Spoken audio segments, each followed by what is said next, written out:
One TV Patrol.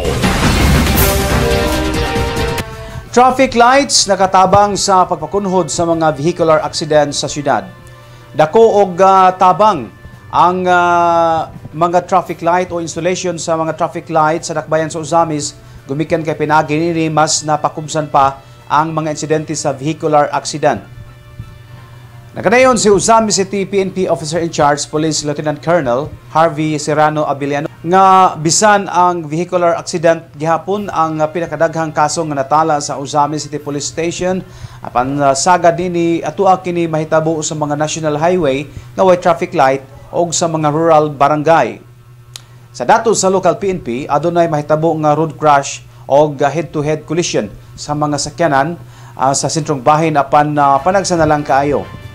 Gawas nga magmaampingo na kaayo ang mga motorista pagsunod sa traffic light rule, nakatabang usab kini og ayong dili fatal o dili grabe ang maangkong injury. Sa lisensya no, dako kayo og tabang yapon ang atong traffic lights. Although we have an average of 2 to 3 traffic accident, but these are all sa akong napansin compare sa katong wala pa. These are dili di siya fatal accidents, minor accidents lang atong nadawat karon ginagmay nga mga bunggo mga pero dili na pareha sa unang wala pa traffic accident nga naagay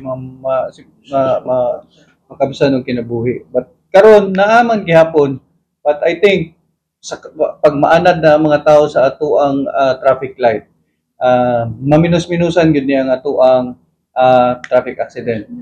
Karon ang among ginabuhat karon is police visibility. One TV Patrol.